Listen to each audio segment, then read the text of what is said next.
New Year to everyone who is watching me. So welcome back to my YouTube video, Impact Plus Training. So today, as I promised you in my previous video, we're going to learn how to become a great listener. Are you ready? So if you'd like to take notes of that, it's fine. Grab a piece of paper, a beautiful pen, and let's go. So listening, first of all, you all know the verb to listen. Yes. How is it spelled? You're right. L-I-S-T-E-N. So we have the verb to listen, but in this video, you will discover that to listen is also an acronym. So an acronym means that every letter in the word has a deeper meaning, and these meanings will help you become that listener to be even more professional and to sign contracts faster, right? Okay, so let's start with the first letter. Do you know what L stands for? I'll let you guess. Yes, okay, so L stands for look.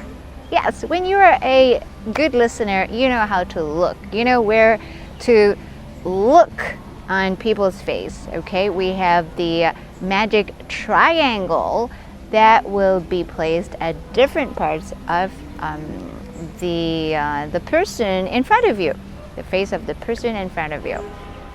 So the first triangle, if you are having a professional conversation, when you look at the person in front of you, the triangle should go here. Yes, so you will see on the drawing next to me. So the triangle is from here down to here. So this, if you look in this part of the person's face, then they know that you are focused on what they're saying. You're not being distracted by other things, right? So show that you're a professional listener. Okay, of course you can look at something else, for a few seconds, but you get back to that spot. That's the professional look. Okay, so now let's move to the other triangle, the second triangle. Sometimes you talk with friends, so you have friendly talks, talks with friends, family members, people you feel close to. So your triangle could be here, but also mostly here, right? That starts with the nose and goes down here. So that's the triangle. So this is the reason why sometimes between friends you can tell them, oh, look, you have a little crumb here on this side, or you have something stuck between your teeth.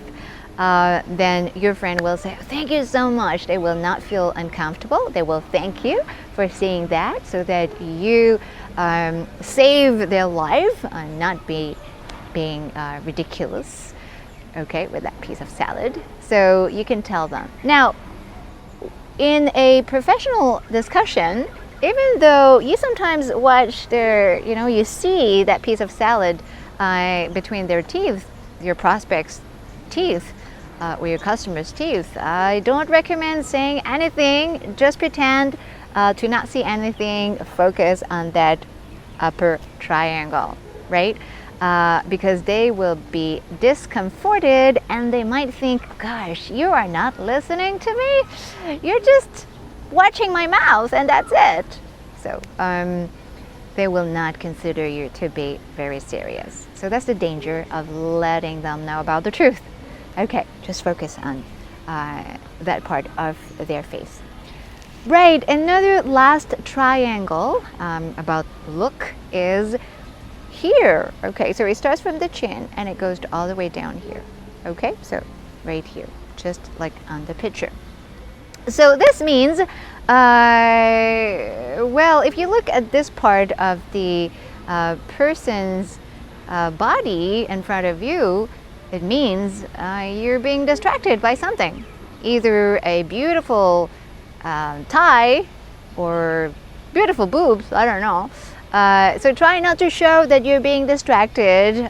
Don't look at this part of their body, because they know you are focusing on something else, right? So now it's important to understand those triangles, because during the conversation, the business talk, you can tell whether the person in front of you is focused on your sales pitch, your story, or not. So when you know they're focusing on this part of your body or on this part, it's time to say, are you following me? Or is my explanation okay? Does it make sense? It's time to get their attention back when you see their focus, their look is on this triangle or this one. Yes, so that's why it's important to know how to look at people and how people look at you. Understand how people look at you. Yes, so that you don't waste time. Okay, so are you ready for the second letter of listening? Of to listen, right? So I'll let you guess. What does I stand for? Well, good for some of you. So I stands for inquire, right? Inquire, which means ask questions. So listening to someone is not only about sitting back and relaxing. No. It's about asking the right questions at the right moment. Of course, questions that are relevant to the topic of the discussion. Yes. So asking questions from time to time, not too many questions, will show the speaker that you are staying focused and you are showing interest. Yes. And that's why in my classes, I teach my students to ask the questions in English in a proper way. And of course, this is the time they apply those 5 types of questions that they have learned with me. Okay, so asking question is important. Inquire about the story, about what the person in front of you is telling you. Okay, so inquire 1 or 2 questions, depending on how long the conversation is, right? Okay, so let's move on to the next letter, which is S. Yes. So what does S stand for? I'll let you guess. Okay, so S stands for summarize. Yes. In a listening moment, you have to also know how to summarize what the person has just told you. Yes. Summarizing, being able to summarize one part of what they have just told you is very important. It shows you are following their story. You're keeping track of what they have been telling you. And summarizing is another skill that I, of course, teach in my classes. It takes time, it takes practice, it takes some vocabulary. So yes, I teach the subject on how to summarize so that my students become great listeners, because in the verb to listen, you have S standing for summarize, right? So that is for S. Now, how about T? Guess what T stands for again?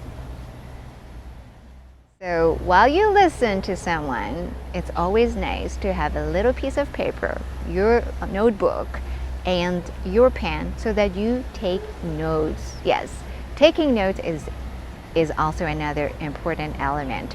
While the person in front of you speaks, please take some notes.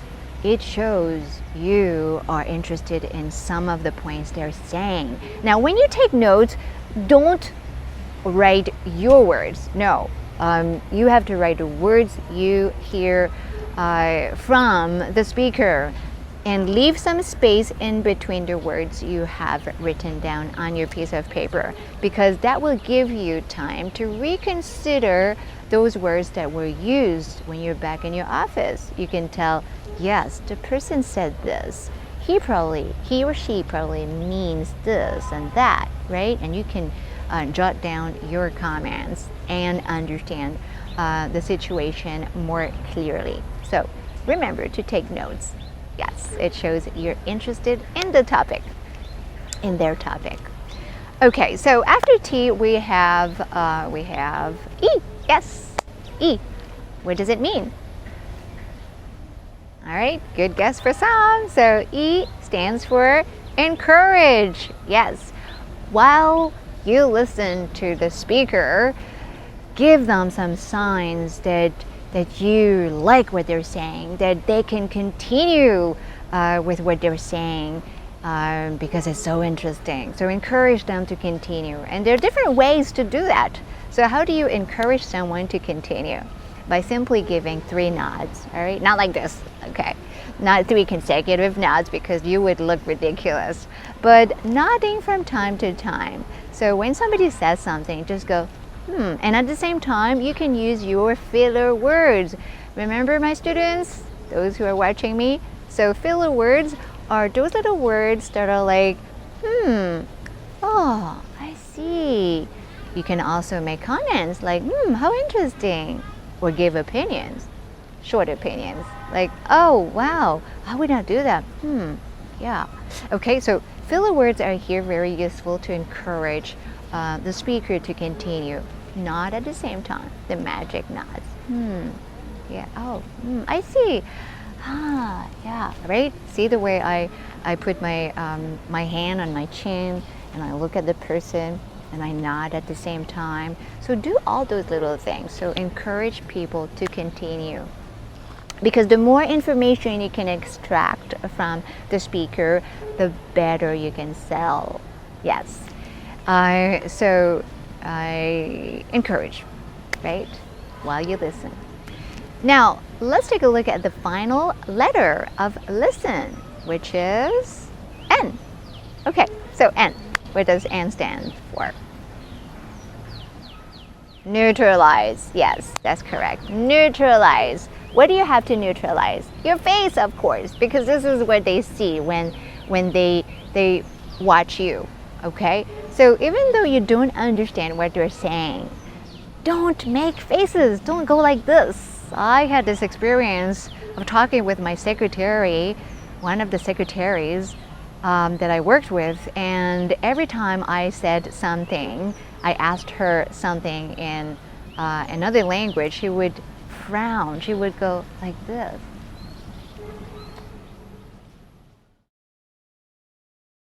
Right? And that discouraged me to continue. And in the end, I said, forget it. I'll find the file myself, right?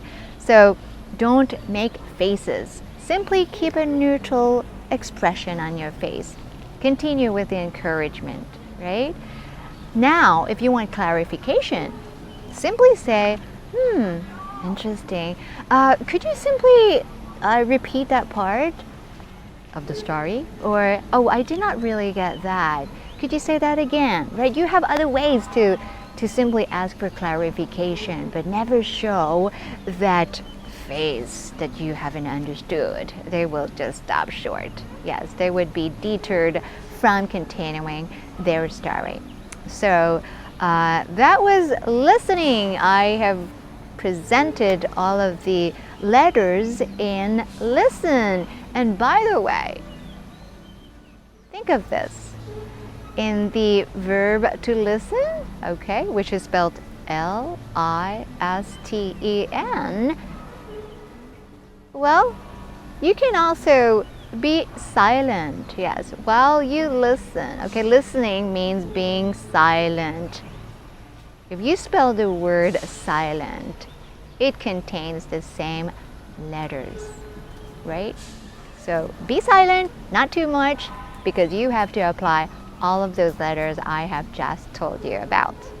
Okay, so be an even greater listener and sign a lot of contracts for this 2022. Happy New Year again, and see you in my next video. Bye.